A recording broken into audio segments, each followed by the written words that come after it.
Everyone, good evening to all. आज हम बात करने वाले हैं class 12th Flamingo book chapter number 2 के बारे में, the Lost Spring. Lost spring जो कि लिखा है अनीस जंग के द्वारा। इसमें हम बात करेंगे table of content, first about the author, theme, सब theme, plots and characters, and fourth is summary. हमारे सामने है अबाउट अनीस जंग। अभी मैंने बताया द लॉस्ट स्प्रिंग किसने लिखा, अनीस जंग ने लिखा। बॉर्न, इनके बॉर्न के बारे में बात करें तो इनका बॉर्न 1944 इन राउरकेला, उड़ीसा, इंडिया। यानी ये एक इंडियन ऑथर हैं जिन जो कहाँ पर, राउरकेला, उड़ीसा में इनका जन्म हुआ, इंडिया में। इनके फैमिली बैकग्राउंड के बारे में बात करें तो born into the prominent Muslim family. इनका जो जन्म है वो कहाँ पर हुआ गाइस, एक प्रतिष्ठित मुस्लिम परिवार में जन्मी है। और हर फादर, इनके जो पिताजी हैं वो नवाब होशियार जंग है। इनके जो पिताजी का नाम है वो नवाब होशियार जंग, जो कि क्या है, वॉज अ रिनाउंड पोएट। वो एक प्रसिद्ध कवि थे। And her mother was a scholar of Urdu. इनकी जो मम्मा थी माँ, जो उर्दू की विद्वान थी।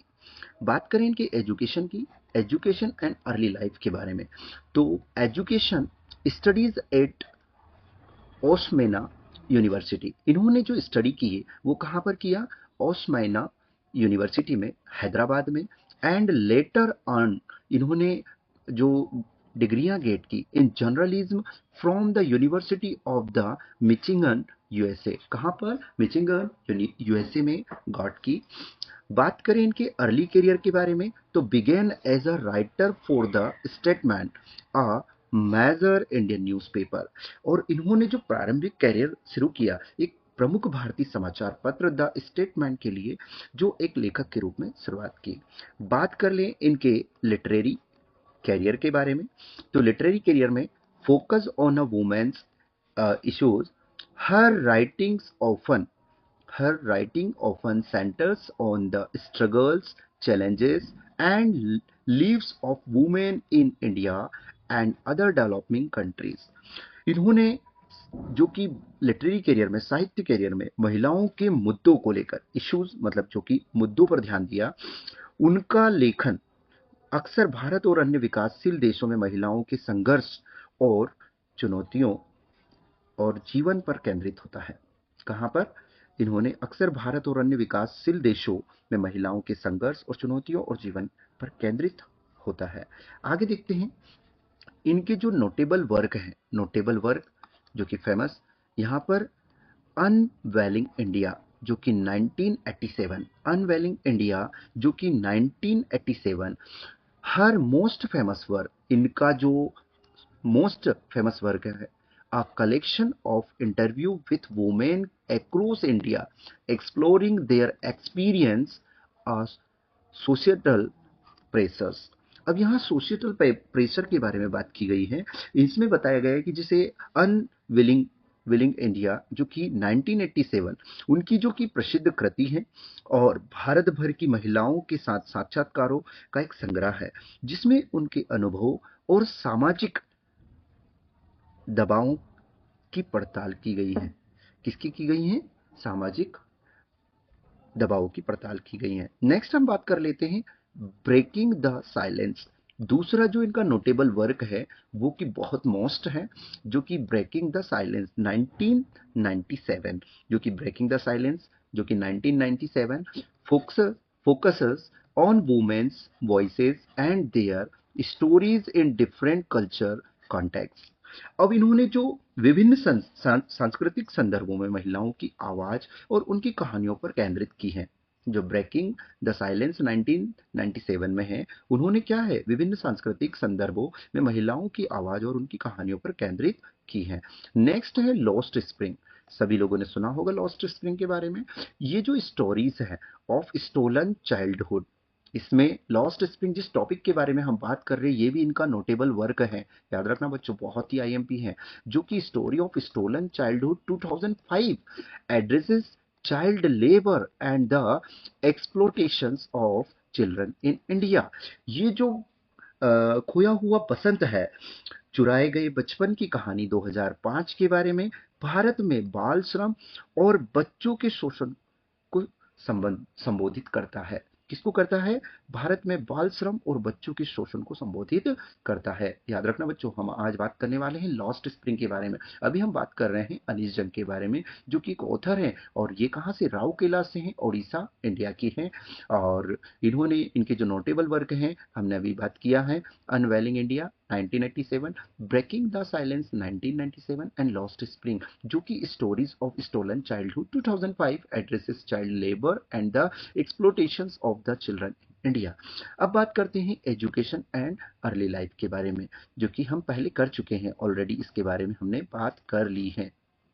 आगे चलते हैं नेक्स्ट। अब हम बात करने वाले हैं इसकी थीम के बारे में। किसके बारे में? इसकी थीम यानी इसके विषय के बारे में। The plight of street children forced into labor early in life and denied the opportunity of schooling। विषय सड़क पर रहने वाले बच्चों की दुर्दशा, जिन्हें बचपन में ही मजदूरी करने के लिए मजबूर किया जाता है और जिन्हें स्कूल जाने का अवसर नहीं मिलता है। जो अपॉर्चुनिटीज स्कूल की होती है वो इन्हें नहीं मिलती है। नेक्स्ट, सब थीम मतलब इसका जो उप विषय है, the callousness of the society and the political class to the suffering of the poor. गरीबों की पीड़ा के प्रति समाज और सामाजिक वर्ग की उदासीनता। नेक्स्ट है इसका प्लॉट। देखिए, सब थीम हमने यहां देख लिया और जो थीम हमारे पास है वो हम कंप्लीट कर चुके हैं। अब हम बात करने वाले हैं प्लॉट के बारे में। तो आइएगा इस प्लॉट के बारे में बात करते हैं। रैग पिकिंग इन सीमापुरी, ये रैग पिकिंग के बारे में बात कर रहा है in Seemapuri, bangles making in Firozabad. इसमें दो स्टोरीज हैं, एक तो है रैग पिकिंग इन सीमापुरी और सेकंड है बैंगल मेकिंग इन फिरोजाबाद। तो गाइस, ये हमने देखा। इसमें क्या दे रखा है? एक पिक्चर हमें देखने को मिल रही है, जो कि एक अपनी भुजाओं में कुछ पकड़े हुए लॉडेड लेकर जा रहा है सामान, the last spring by Anish Jung के द्वारा।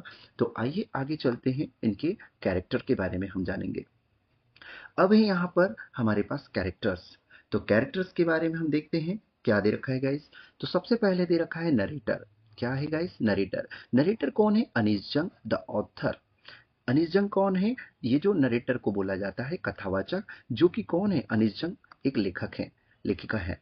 अब यहाँ पर बात की जा रही है साहिब ए आलम। साहिब ए आलम और रेत पीकर इन सीमापुरी, जो कि अभी हम बात कर चुके थे, सीमापुरी में कूड़ा बीनने वाला। साहिब ए आलम कौन है? और रेत पीकर है इन सीमापुरी। आगे चलते हैं गाइस। इसमें हम देखते हैं a man from Udupi the priest, a man from Udupi the priest and he son. अब इसमें उडीपी एक व्यक्ति है और पुजारी और उसके बेटे के बारे में, बेटा है। यह सविता, जो सविता है, a young girl and a bangle maker, ये एक युवा लड़की है और चूड़ी बनाती है, यानी चूड़ी निर्माता, यानी चूड़ी को बनाती है। इसमें कैरेक्टर और है अन ओल्ड वुमेन, एक बूढ़ी औरत के बारे में भी है। नेक्स्ट है मुकेश। तो गाइज, ये हम बात कर रहे हैं कैरेक्टर के बारे में। इसके अंदर, इस स्टोरी के अंदर कौन कौन कैरेक्टर्स हैं? तो यहाँ पर हमने जो बात की, साहिब आलम, जो कि आर एक picker in Seemapuri, a man from Udupi the priest and his son, Savita, जो कि एक यंग गर्ल है और बेंगल मेकर है, अन ओल्ड वुमेन, एक बूढ़ी महिला। आगे हम बात करते हैं मुकेश के बारे में। Mukesh, a boy who wants to break the ginnings of bangle making. इसमें मुकेश एक लड़का है जो चूड़ी बनाने के अंधविश्वास को खत्म करना चाहता है। क्या करना चाहता है? ये ब्रेक मतलब उसे तोड़ना चाहता है। A boy who wants to break the ginnings of bangle making.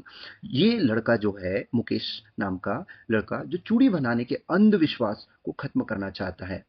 Mukesh sister in law, यानी मुकेश की जो भाभी, और हिज ब्रदर। इसमें और एक कैरेक्टर, दो कैरेक्टर हैं, मुकेश सिस्टर इन लॉ यानी मुकेश की भाभी और भैया, Mukesh grand mother and grand father, Mukesh की दादी और उसके दादाजी, एंड मुकेश फादर, मुकेश के पिताजी।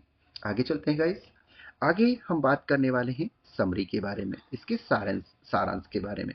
तो आइए गाइस, देखते हैं हम इसके सारांश के बारे में। तो सबसे पहले हम बात करने वाले हैं समटाइम, कभी कभी, I find a rupee in the garbage, कभी कभी मुझे कूड़े में 1 रुपया मिल जाता है। साहेब the rake picker, Sahib is a rake picker who scrounges the garbage deposits to the sustain his living. जो साहेब है कूड़ा बीनने वाला, जो साहेब कूड़ा बीनने वाला है, जो अपनी जीविका चलाने के लिए कूड़ा बीनता है। He and his family, he and his family, refugees from Bangladesh, have come to the big city looking for gold. अब ये क्या है, वह और उसका परिवार बांग्लादेश से ये जो दे रखा है रिफ्यूजीज यानी शरणार्थी, जो कि सोने की तलाश में बड़े शहर में आए हैं। किसकी तलाश में? Big city looking for gold, यानी सोने की तलाश में बड़े शहर आए हैं। He is unable to study due to lack of school in his neighborhood. अब क्या है कि अपने पड़ोस में स्कूलों की कमी के कारण वह पढ़ाई नहीं कर पा रहा है। The narrator jokingly makes a false promise to open a school for him, but he is later left embarrassed when he keeps approaching her enquiring about the school. अब इसमें जो बताया गया है, जो नरेटर है, वो क्या है, मजाक में उसके लिए एक स्कूल खोलने का झूठा वादा करती है, एंड लेकिन बाद में उसे शर्मिंदा महसूस, मतलब वह बाद में क्या होती है, शर्मिंदा होती है, शर्मिंदा होती है। आगे next, Saheb full's name Saheb e Alam meaning lord of the universe. अब इसमें जो साहिब का पूरा नाम है साहिब आलम, जिसका अर्थ है ब्रह्मांड का स्वामी, लॉर्ड ऑफ द यूनिवर्स, लेकिन ये नाम वो उसका अर्थ नहीं जानता है। कौन? साहिब ए आलम, जो कि उसका नेम है पूरा, और इसका अर्थ होता है लॉर्ड ऑफ द यूनिवर्स, यानी कि इसमें ब्रह्मांड का स्वामी। Is ironical because he, along with other like him, is outright downtrodden. डाउनट्रोडन का मतलब होता है जो पिछड़े या दलित लोग होते हैं। विडंबना पूर्ण है क्योंकि वह उसके जैसे अन्य लोगों की तरह पूरी तरह से क्या है, एक डाउनट्रोडन दलित है। The author The author wonders if staying barefoot is just a tradition among the poor or only an excuse to explain away the perpetual state of poverty. Perpetual state of poverty. इसमें ये जो बताया गया है कि लेखक को आश्चर्य होता है कि क्या नंगे पैर रहना गरीबों की बीच एक परंपरा है या गरीबी की निरंतर स्थिति को समझाने का एक बहाना मात्र है। मतलब ये लेखिका की ये सोच रही है कि क्या ऐसा है कि गरीबी की एक निरंतर स्थिति को समझाने का एक बहाना मात्र है, एक्सक्यूज है। आगे चलते हैं गाइस, हम बात करने वाले हैं यहाँ पर recollecting the story of a priest son. यहाँ पर एक पुजारी के बेटे की कहानी याद करते हुए the author recalls a story about a man from UDP who has a young son of a priest used to pray for a pair of shoes. अब लेखिका को जो यूडीपी है कि एक व्यक्ति की कहानी याद आती है जो एक पुजारी का छोटा बेटा था और एक जोड़ी जूते के लिए प्रार्थना करता था।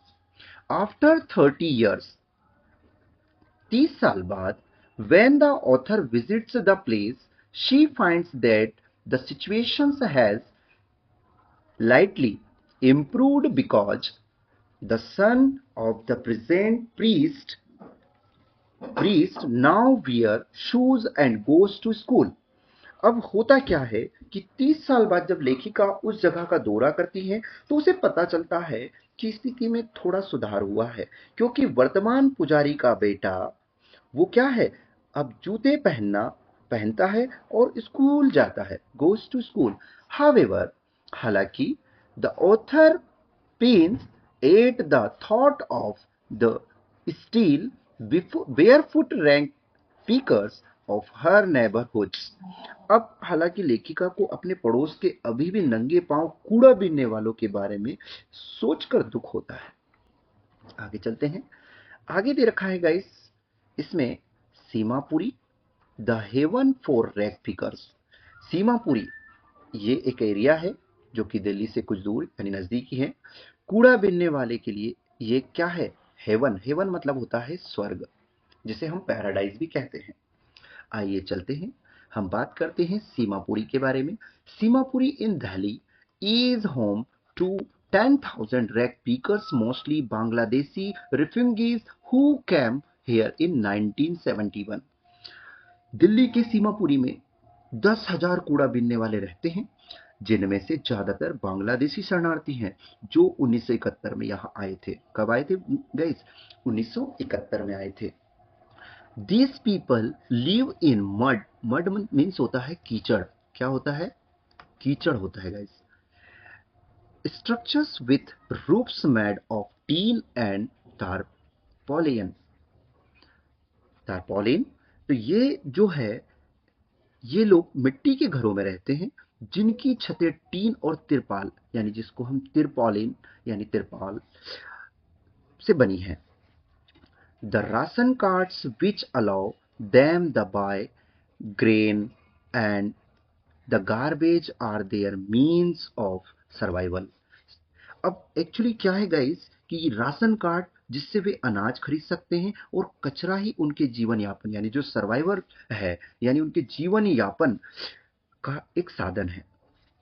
They believe that their transit shacks are a better place than their native village that provide no food। उनका मानना है कि उनके अस्थायी झोपड़े उनके मूल गांव से बेहतर जगह है जहां उन्हें भोजन नहीं मिलता। Once in a while, the children manage to find coins and rupees notes in the garbage heaps। heaps means होता है ढेर। और जहां ये जो कभी कभी वंस मतलब कभी कभी बच्चे कूड़े के ढेर में सिक्के और रुपये के नोट ढूंढ लेते हैं। The author notice how such occasional findings helps the children to cling on to hope and life।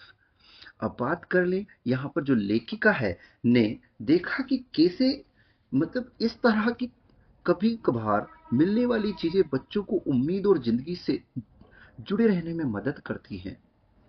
ये लेखिका का की सोच है, वो लेखिका ऐसा सोच रही है। अब बात करते हैं डिस्क्राइब। यहां पर दे रखा है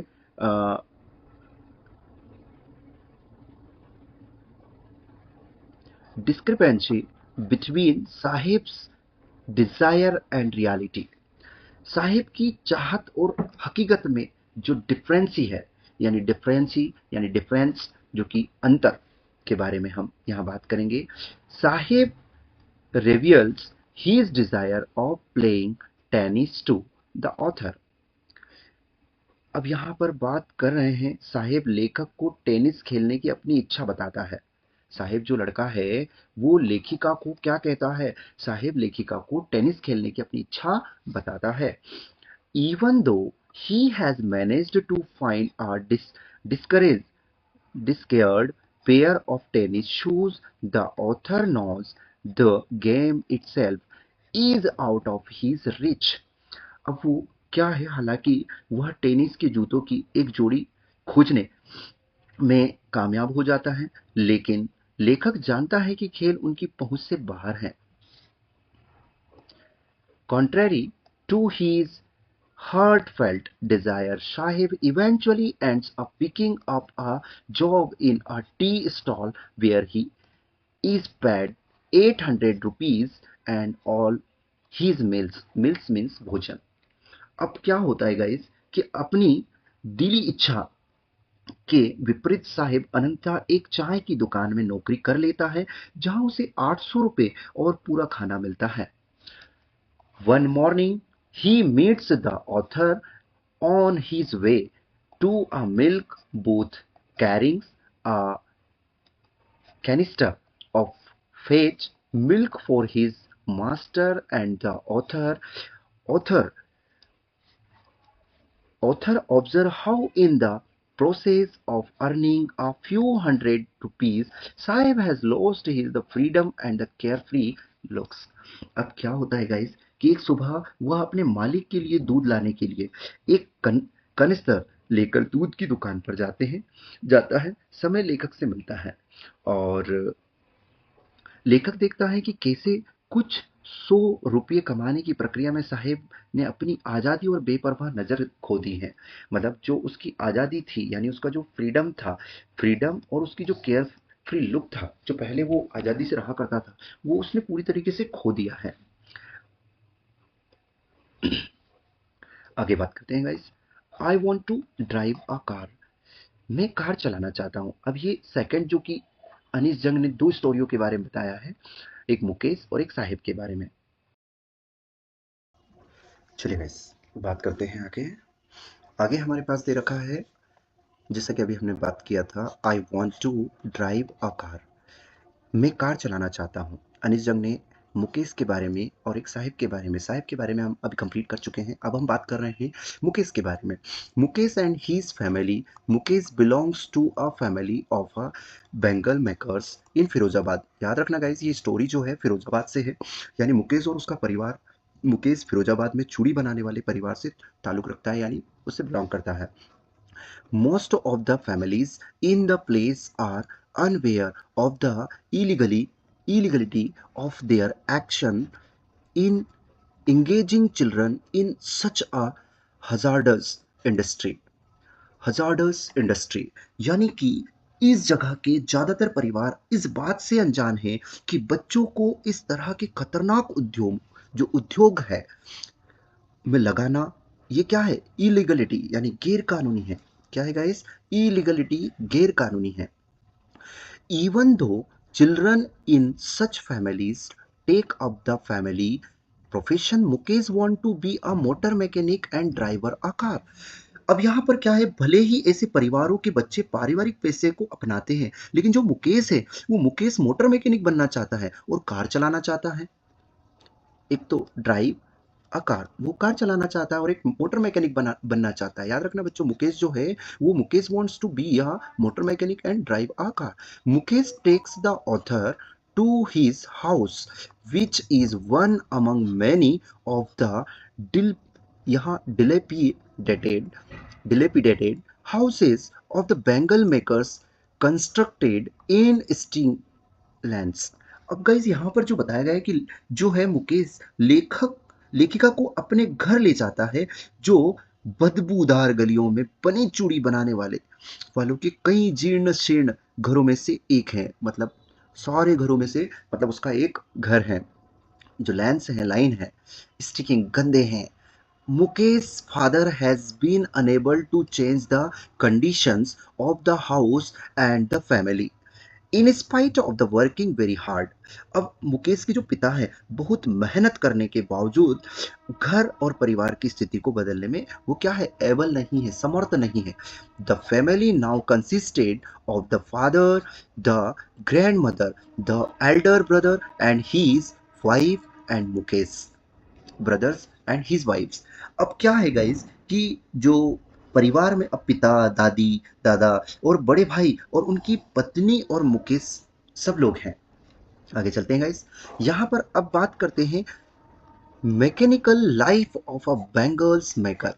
अब बात की जा रही है कि एक चूड़ी निर्माता का यांत्रिक जीवन। अब देखते हैं यहाँ पर, according to Mukesh grandfather, Mukesh की जो ग्रैंड मदर, सॉरी यहाँ पर बात कर रहे हैं हम according to the Mukesh grand mother, Mukesh की दादी के अनुसार, once born into the caste of bangle makers they have no way out but to surrender to their destiny. अब गाइस यहाँ पर बात की जा रही है किसकी, कि चूड़ी बनाने वाली जाति में जन्म लेने के बाद उनके पास अपने भाग्य के आगे समर्पण करने के अलावा कोई रास्ता नहीं होता है। डेस्टिनी मतलब उनकी जो किस्मत में लिखा है वो उन्हें मिल रहा है। The grand mother recalls how her husband finally turn blind after working for year in the glass blowing industry. अब गाइस दादी जो है दादी याद करती है कि कैसे उनके पति कांच बनाने के उद्योग में सालों काम करने के बाद आखिरकार अंधे हो गए। The lives of the people of Firozabad, जो फिरोजाबाद का के अंदर जो जीवन है, are centred on bangle makings. अब गाइस वो ये बता रहा है कि फिरोजाबाद के लोगों का जीवन चूड़ी बनाने पर केंद्रित है, केवल क्या है, चूड़ी बनाने पर आश्रित है। यहाँ पर बताया है कि all their lives they work with colourful bangles only to go blind in their later year. और अपना सारा जीवन वे रंग बिरंगी चूड़ियों के साथ काम करते हैं और अपने बुढ़ापे में अंधे हो जाते हैं। द ऑथर, जो लेखिका है, ऑब्जर्व करती है a young girl Savita and ponders over the life of women in that region. अब क्या है कि जो लेखिका एक छोटी लड़की सविता को देखती है और उस क्षेत्र की महिलाओं के जीवन के बारे में सोचती है। Before marriage, they make bangles possibly without ever realizing its sanctity. And after marriage, fear them. The only boon some of these people have is a roof over their heads, but they are not able to manage a proper full-time meals. शादी से पहले ये जो दे रखा है guys, हम before marriage, यहाँ पर शादी से पहले वे चूड़ियाँ बनाती हैं, शायद इसकी पवित्रता को कभी महसूस किए बिना, और शादी के बाद उन्हें पहनती हैं। इनमें इनमें से कुछ लोगों के पास एकमात्र वरदान उनके सिर पर छत, ताकि उन्हें क्या मिल सके, छत और खाना मिल सके। आगे चलते हैं गाइस। नेक्स्ट गाइस हम बात कर रहे थे द अनफेवरेबल सोशल सिस्टम की, जो कि प्रतिकूल सामाजिक व्यवस्था। यहाँ पर बताया है even after year of the slogging there has hardly been any change in the scenario of Firozabad. अब यहाँ पर बात बताया गया है कि सालों की मेहनत के बाद भी फिरोजाबाद के परिदृश्य में शायद ही कोई बदलाव आया हो, and people seem to have stopped dreaming. और जो लोग हैं वो लोगों ने सपने देखना भी बंद कर दिए हैं। The injustice of the social and the legal system is the probable last straw for the already desolated sections of people. अब इसमें सामाजिक और कानूनी व्यवस्था का अन्याय पहले से ही हताश लोगों के इस वर्ग के लिए आखिरी, जो कि आखिरी एक तिनका है, या आखिरी कहें कि एक चांस है। The young man are bogged down by the police, the deceptive middleman, and their own destinies, leaving them no choice but they give in the imposed way of life. The prospect of Mukesh attempting to break this cycle seems to the author like a rays of hope, a small step but a start nervous nevertheless। तो guys इसमें जो बताया गया है कि यहाँ पर युवा पुलिस धोखेबाज और जो बिचौलियों और अपनी किस्मत के जाल में ये क्या फंस गए हैं, जिससे ये क्या है, इसमें फंस गए हैं, और जिससे उनके पास थोपी गई जीवन शैली को अपनाने के अलावा कोई विकल्प नहीं है, दूसरा कोई रास्ता नहीं है। मुकेश द्वारा इस चक्र को तोड़ने की कोशिश जो लेखिका को उम्मीद की किरण की तरह लगती है, एक छोटा कदम लेकिन फिर भी एक शुरुआत है। Next, thank you for watching.